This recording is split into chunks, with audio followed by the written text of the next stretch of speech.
नमस्कार दोस्तों, एक बार आपका फिर से स्वागत है हमारे YouTube चैनल पर। तो आशा करता हूँ आप एकदम सुरक्षित होंगे और आपकी पढ़ाई जो है बिल्कुल ज़ोर शोर से चल रही होगी। तो आज की वीडियो में आपके लिए मैं आपका जो बुक जो आपका दूसरा है उसका जो आपका जो नियोजित विकास जो आपका चैप्टर है नियोजित अर्थव्यवस्था, उससे रिलेटेड जो मैं आपके लिए जो है इम्पोर्टेंट क्वेश्चन लेकर के आ चुका हूँ।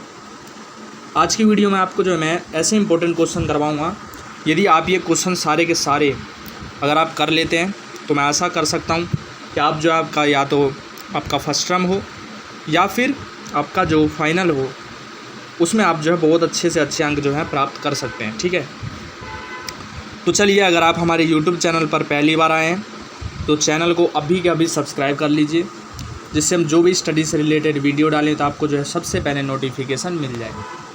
यही नहीं, आपके जितने भी चैप्टर सिलेबस के अनुसार आ रहे हैं अभी से लेकर के लगातार हम आपका जो है रोज़ वीडियो जो हम आपकी जो अपलोड मारेंगे, और आप जो है उस इम्पोर्टेंट क्वेश्चन को देख करके आप जो है अपने परीक्षा की तैयारी अब शुरू कर सकते हैं। ठीक है, अगर आपको इस चैप्टर से रिलेटेड कोई भी समस्या है तो आप जो है हमें कमेंट में अपनी समस्या बता सकते हैं। हम जो है आपकी उस समस्या का समाधान जो है अगले वीडियो में करने की कोशिश करेंगे, या फिर उन समस्याओं की सेपरेट एक वीडियो हम आपको बना देंगे सभी बच्चों की जिनको जो भी समस्या होगी। ठीक है, चलिए, और मैं आपको ये भी बता दूं कि इसकी PDF जो हम आप जो डिस्क्रिप्शन में डाल देंगे, PDF जो वहाँ से आप जो ऐसे डाउनलोड कर सकते हैं और आप जो है अपनी तैयारी कर सकते हैं। ठीक है, तो चलिए बिना किसी देरी के वीडियो को शुरू करते हैं।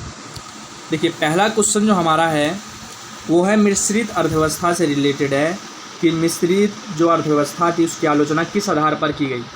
मिश्रित अर्थव्यवस्था जो लाई गई भारत में, मिश्रित अर्थव्यवस्था मतलब उसमें पूंजीवादी भी होगी, ठीक है, और उसमें जो है साम्यवादी भी होगी। ठीक है, साम्यवादी मतलब लगभग ये समझ लीजिए अमेरिकी अर्थव्यवस्था भी रहेगी और सोवियत अर्थव्यवस्था भी रहेगी। तो इसकी आलोचना हुई हमारे देश में। अब वो किस आधार पर क्यों की गई, ऐसे क्या कारण थे जिस पर इसकी आलोचना की गई। देखिए, अब चलते हैं हम सब उत्तर पे। सबसे पहला कारण ये था कि निजी क्षेत्र को बढ़ावा नहीं। अब क्या हुआ था कि ये मिश्रित अर्थव्यवस्था तो था, लेकिन यहाँ पर क्या हो रहा था, निजी क्षेत्र मतलब प्राइवेटाइजेशन जो है वो नहीं किया जा रहा था। समाजवादी मतलब आप समझ लीजिए यहाँ पर सरकार की जो है ज़्यादा बोलबाला यहाँ पर देखने को मिल रहा था। ठीक है, हर चीज़ में सरकार जो है अपना दखल दे रही थी। ठीक, प्राइवेट नहीं किया जा रहा था, पहला तो समस्या ये था। दूसरा, घरेलू बाज़ार प्रतिस्पर्धाविहीन हो गया था। घरेलू बाज़ार पूर्ण रूप से जो है मतलब जो देश में जो निर्माण होता है ना किसी वस्तु का, जैसे भी आत्मनिर्भरता चल रही है, आत्मनिर्भर भारत चल रहा है, तो वो चीज़ जो है उस समय ख़त्म हो गई थी बिल्कुल। सभी की सभी चीज़ें जो है विदेशी आ रही थी। ठीक है, और जो विदेशी आ तो रही थी लेकिन जो अपने इंडिया में जो बन रही थी उनकी क्वालिटी बहुत ज़्यादा क्या थी, कमज़ोर थी। क्यों? क्योंकि सरकार का अगर हाथ होगा तो फंड जो है पूर्ण रूप से नहीं आ पाएगा। अगर प्राइवेट रहता है तो क्या होता है, मान लीजिए कोई कंपनी है तो वो क्या करता है, अपनी कंपनी को बढ़ाने के लिए क्या करता है, अच्छे से अच्छे सामानों का उपयोग करता है। लेकिन सरकारी चीज़ में हम सब जानते हैं कुछ ना कुछ क्वालिटी की जो है कमी हो ही जाती है। तो घरेलू बाज़ार जो है वो प्रतिस्पर्धाविहीन हो गया। ठीक है, बाहर के देशों में जो है हमारे सामानों की कोई वैल्यू रह नहीं गई थी। ठीक, दूसरी समस्या तो ये थी किसकी, मिश्रित अर्थव्यवस्था की आलोचना करने की। तीसरा था शिक्षा व चिकित्सा में कम खर्च। अब देखिए, मिश्रित अर्थव्यवस्था के कारण क्या हुआ कि शिक्षा और चिकित्सा के क्षेत्र जिनमें सबसे ज़्यादा खर्च होने चाहिए उसमें ही जो है इसके खर्च जो है वो कम हो रहे थे इस अर्थव्यवस्था को लाने के कारण। इस कारण क्या है, इसका विरोध हो रहा था। ठीक, अब चलते हैं अगले पर। राज्य के हस्तक्षेप के कारण एक नए मध्यम वर्ग का उदय हो गया। पहले ही क्या था, निम्न वर्ग और उच्च वर्ग के बीच में क्या था, कंपटीशन चल रहा था। अब इसके मिश्रित अर्थव्यवस्था के कारण क्या हो गया, एक नया वर्ग आ गया जिसका नाम क्या है, मध्यम वर्ग, जो कि ना ही गरीब था और ना ही ज़्यादा अमीर था, आधे में जो है वो अटका हुआ था। राज्यों का हस्तक्षेप ज़्यादा बढ़ गया था, पूर्ण रूप से हर चीज़ पर राज्यों का ही अधिकार स्थापित हो गया था। इन सभी चीज़ों के कारण, इन 4-5 पॉइंटों के कारण जो है वो इसका जो है मिश्रित अर्थव्यवस्था का जो है वो विरोध किया जा रहा था। ठीक है, आशा करता हूँ आप जो है बिल्कुल अच्छे से समझ चुके होंगे। अब चलते हैं हम सब अपने दूसरे प्रश्न पर। योजना आयोग के बारे में अब हम सब जानेंगे। योजना आयोग के मुख्य कार्यों का वर्णन कीजिए। अब सबसे पहले मैं आपको ये बता दूं कि योजना आयोग आया था। योजना आयोग जो है आपका 1950 में जो है आया था, ठीक है। अभी के अभी इसको आपको याद कर लेना है। योजना आयोग जो है वो 1950 में आया था, ठीक है। अब चलते हैं इसके मुख्य कार्य पर, योजना आयोग के मुख्य कार्य। चलिए, सबसे पहला कार्य था देश के संसाधनों व पूंजी का अनुमान लगाना, कि देश का संसाधन कहाँ पर कितना उपयोग हो रहा है, पूंजी का सही जगह उपयोग हो रहा है या नहीं हो रहा। उसके बाद कौन सी नई योजना लानी है उस पूंजी को ज़्यादा बढ़ाने के लिए। ये सभी काम जो है योजना आयोग के कहे जाते हैं, ठीक है। संसाधन, पूंजी, इन सब चीज़ों का रख रखाव करना आप कह सकते हैं। विकास की योजना बनाना, किससे विकास होगा, किस प्रकार देश की अर्थव्यवस्था मजबूत होगी, ये सभी काम हम जो है योजना आयोग के उसमें देखते हैं। तीसरा पॉइंट है विकास की प्राथमिकता निश्चित करना, ठीक है। मतलब आप ये समझ लीजिए कि विकास के लिए क्या है, नई योजना बनाना। ये लगभग उसी वाले जो पॉइंट है उससे रिलेटेड है। विकास की प्राथमिकता निश्चित करना, कि विकास किस किस ढंग से जो है किया जाएगा, ये सब चीज़ें जो हैं वो योजना आयोग के अंदर आता है, ठीक है। विकास योजना के बाधक कारकों का पता लगाना। विकास योजना जैसे मान लीजिए लाया गया, अब उसमें कुछ ना कुछ विकास के लिए जो है हम करेंगे तो उसमें कुछ ना कुछ बाधा तो आएगी, तो उन बाधाओं को पहचानना और फिर उन बाधाओं को दूर करना, ये सभी काम जो है योजना आयोग के कहे जाते हैं।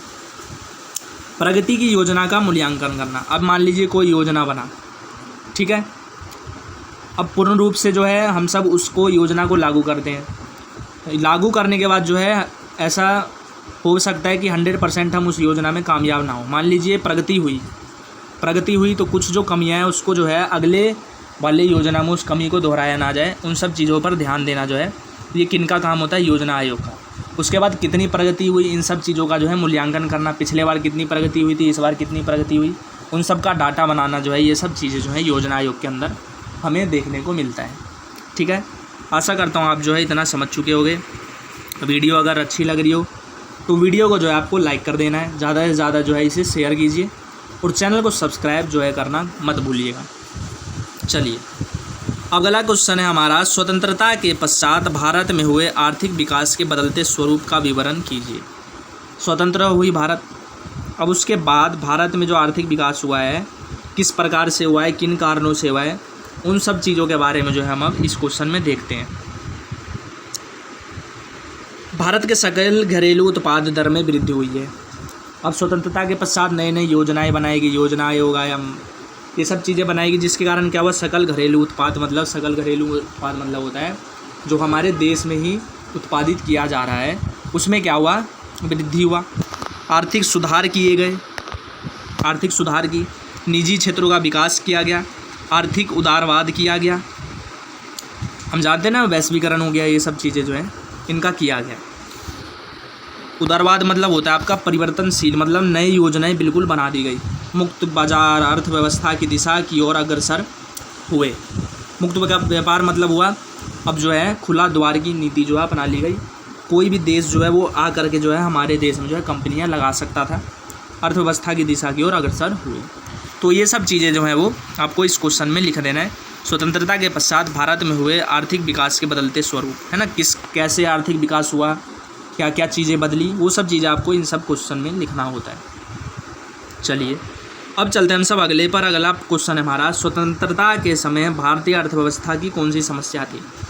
अब स्वतंत्रता हुई तो हम सब जानते हैं कि लगभग 1970 के बाद जो हमारे देश में जो है 1970 से पहले 1950 से लेकर के 1970 तक हम जानते हैं कि हमारी अर्थव्यवस्था बहुत ख़राब थी। लोगों को खाने के लिए जो है वो नहीं था। हम जानते हैं ना, हरित क्रांति हो गई, ये सब चीज़ें क्यों चलाई गई थी, क्योंकि भुखमरी छा गई थी। तो अर्थव्यवस्था की समस्या कौन कौन थी स्वतंत्र भारत के जब स्वतंत्र हुए उस समय सबसे पहली तो समस्या थी वहाँ की अर्थव्यवस्था हमारे देश की बहुत कमज़ोर थी। प्रति व्यक्ति निम्न आय, प्रति व्यक्ति आय जो होनी चाहिए थी वो उससे बहुत ज़्यादा ही कम थी। निम्न जीवन स्तर बहुत ज़्यादा ही क्या लोगों का लो हो गया था, ठीक है। अब जब लोगों के पास खाने के लिए नहीं था तो निम्न जीवन स्तर तो ख़त्म हो गई। कृषि का प्रभुत्व, अब क्या हो रहा था कि लोग जो हैं वो सारे के सारे क्या कर रहे थे, सिर्फ खेती बाड़ी जो है वो करते थे, खेती बाड़ी करते थे लोग। अब खेती बाड़ी अगर करेंगे तो और जो भी काम है उन सब में कोई भी व्यक्ति है नहीं, जिस कारण क्या है, कृषि तो उस समय मारी ही गई थी, लेकिन दूसरी और किसी चीज़ों का, नए उद्योगों का, नए मशीनों का, नए चीज़ों का निर्माण हो नहीं पा रहा था। ठीक है, तो इन सब के कारण उसके बाद आपका 5वां पॉइंट है कृषि एवं उद्योगों का कम उत्पादन। आप देखिए सभी लोग किस में लगे हुए थे, कृषि में। कृषि का उत्पादन ख़त्म हो गया था क्योंकि सूखा पड़ गया था उस टाइम भारत में, हमारे सूखा पड़ा था, कृषि का उत्पादन हुआ नहीं। अब सभी लोग कृषि में ही लगे हुए थे। जब खाने के लिए नहीं रहेगा तो उद्योग कहाँ से बनेगा, है ना। तो 5वां पॉइंट क्या है, कृषि एवं उद्योगों का कम उत्पादन। सभी चीज़ें जो हैं बिल्कुल लोड ही उसमें चली गई थी। तो इस कारण से क्या हुआ था कि स्वतंत्रता के पश्चात जो है भारतीय अर्थव्यवस्था की ये सभी जो है आपको समस्या, आप ये सब लिख सकते हो। ठीक है, इसकी PDF जो हम जो आपको डिस्क्रिप्शन में डाल देंगे, वहाँ से जा करके इसको डाउनलोड कर लीजिएगा। छठा देखिए अब, राष्ट्रीय विकास परिषद की स्थापना के उद्देश्य। सबसे पहले मैं आपको बता दूं, राष्ट्रीय विकास परिषद की स्थापना जो है वो 1952 में हुआ था। ठीक है, इसको आप याद कर लें। अभी इसके उद्देश्य क्या थे, उद्देश्य इसको स्थापित क्यों किया गया, राष्ट्रीय विकास परिषद देखिए अब क्यों किया गया था इसकी स्थापना। देश के सभी लोगों में तीव्र और संतुलित विकास करने, मतलब लोगों में विकास करने के लिए पहला इसका पॉइंट, योजनाओं के कार्यान्वयन में राज्यों के सहयोग को सुनिश्चित करना। मतलब योजना अगर कोई भी किया जा रहा है तो उसमें राज्यों का बोला गया जो आप भी जो है इस योजना में सहयोग करें। इसलिए नागरिकों के जीवन स्तर को सुधारने के लिए, जो निम्न जीवन स्तर जो था नागरिकों का, उसमें क्या है, उच्च जीवन स्तर के पास लाने के लिए। ठीक है, राष्ट्रीय विकास परिषद की स्थापना की। प्रति व्यक्ति आय में वृद्धि करने के लिए, प्रति व्यक्ति आय हम जानते हैं उस समय बहुत ज़्यादा ही कम था, तो उसे जो है ऊपर करने के लिए जो है राष्ट्रीय विकास परिषद की जो है स्थापना की गई। ठीक है, चलिए आशा करता हूँ आप जो है इतना समझ चुके होंगे। अब चलते हैं हम सब अपने लास्ट प्रश्न पर। नीति आयोग, नीति आयोग की स्थापना का क्या औचित्य है, नीति आयोग क्यों आया, कब आया, ये सब चीज़ें हम सब जो है चलिए देखते हैं। चलिए सबसे पहले देखते हैं नीति आयोग। स्वतंत्रता के पश्चात भारत के नियोजित विकास के लिए समाजवादी प्रतिमान पर आधारित योजना आयोग की स्थापना की गई। अब देखिए नीति आयोग जो है क्यों आया, देखते हैं। योजना आयोग की स्थापना हुई थी 1950 में। हम सब जानते हैं कि आज़ाद होते ही भारत जो है योजना आयोग की स्थापना कर दी गई, क्योंकि वैश्वीकरण के युग में तथा विशेष रूप से 21वीं शताब्दी में विकास की दबावपूर्ण चुनौतियों का सामना करने यह निष्भावी और अप्रासंगिक होता जा रहा था। अब क्या हुआ कि हम सब जानते हैं योजना आयोग जो था वो किस पर आधारित था, समाजवादी पर। लेकिन क्या हुआ कि 21वीं शताब्दी जैसे जैसे समय आगे आता है तो हमारे पास योजनाएं भी अलग होनी चाहिए। अब ये योजना आयोग जो थी, इसकी जो योजना थी वो पुराने विचारधारा पर आधारित थी। ठीक है, तो क्या हुआ कि जो भी काम हो रहे थे विकास की, अब जो परिघटना चल रही है उसमें क्या है, ये निष्प्रभावी दिख रहा था, इसका योजना का जो है कोई भी फ़ायदा दिख नहीं रहा था। तो इसीलिए क्या करा, जो हमारे प्रधानमंत्री श्री नरेंद्र मोदी जी हैं, उन्होंने क्या करा, 15 अगस्त 2014 को अपने स्वतंत्रता दिवस के भाषण में प्रधानमंत्री नरेंद्र मोदी ने योजना आयोग को समाप्त किए जाने की बात की। उन्होंने क्या कहा, अब योजना आयोग की जो है उन्होंने 15 अगस्त 2014 को प्रधानमंत्री जी ने क्या करा, योजना आयोग को समाप्त कर दिया। फिर केंद्रीय सरकार को केंद्र व राज्य स्तरीय की नीतियों के निर्माण की आवश्यकता व तकनीक परामर्श देने के लिए उन्होंने क्या करा, 1 जनवरी 2015 को योजना आयोग के स्थान पर नीति आयोग का गठन किया। अब देखिए नीति आयोग कब आया, नीति आयोग आया 1 जनवरी 2015 को जो है इसका नीति आयोग का जो है स्थापना कर दिया गया। ठीक है, तो पेपर में आपके आ जाता है कि योजना आयोग का उत्तराधिकारी कौन है, तो वो कौन है, नीति आयोग। ठीक है, नीति आयोग को क्यों स्थापित किया गया, तो योजना आयोग का जो है पूर्ण रूप से जो है वो प्रासंगिक स्थापित नहीं हो रही थी, काम जो है वो उससे ढंग से विकास नहीं हो पा रहा था। इस कारण क्या है, प्रधानमंत्री श्री नरेंद्र मोदी जी ने 15 अगस्त 2014 को जो है नीति आयोग की स्थापना कर दी। ठीक है, तो यही था आपका क्वेश्चन कि औचित्य मतलब क्यों लाया गया नीति आयोग। तो आशा करता हूँ आप जो है इसे अच्छे से बिल्कुल समझ चुके होंगे कि योजना आयोग के निष्प्रभाव के कारण जो है नीति आयोग की स्थापना की गई, वो अपने उद्देश्यों पर जो है खरा नहीं उतर पा रहा था। ठीक है, 21वीं शताब्दी के जो प्रतिमान है, 21वीं शताब्दी जो विकास के लिए है ना अवस्था मांगती है, उस पर जो है पूर्ण रूप से जो है योजना आयोग जो है खरा नहीं उतर पा रहा था, इसलिए जो है नीति आयोग को जो है वो लाया गया। ठीक है, आगे आने वाले समय में जो है अगर नीति आयोग भी जो है अगर विकास के सही उस पर नहीं चलेगा तो क्या होगा, इसे भी समाप्त करके उसके उस समय के हिसाब से जो नया जो है योजना लाया जाएगा। ठीक है, नया आयोग लाया जाएगा। तो यही था आपका जो आपका चैप्टर है नियोजित अर्थव्यवस्था, उससे रिलेटेड आपका जो है इंपॉर्टेंट क्वेश्चन था। आशा करता हूँ आपको जो वीडियो अच्छी लगी होगी, अगर अच्छी लगी तो वीडियो को लाइक कीजिएगा, ज़्यादा से ज़्यादा शेयर कीजिएगा और चैनल को अभी का अभी जो है ज़रूर से ज़रूर जो है सब्सक्राइब कर लीजिएगा। तो चलिए इसकी PDF जो है मैं आपको बता ही दिया हूँ कि डिस्क्रिप्शन में डाल दूँगा, वहाँ से आप जो है इसे डाउनलोड कर सकते हैं। तो चलिए मिलते हैं हम अपने अगली वीडियो में। धन्यवाद।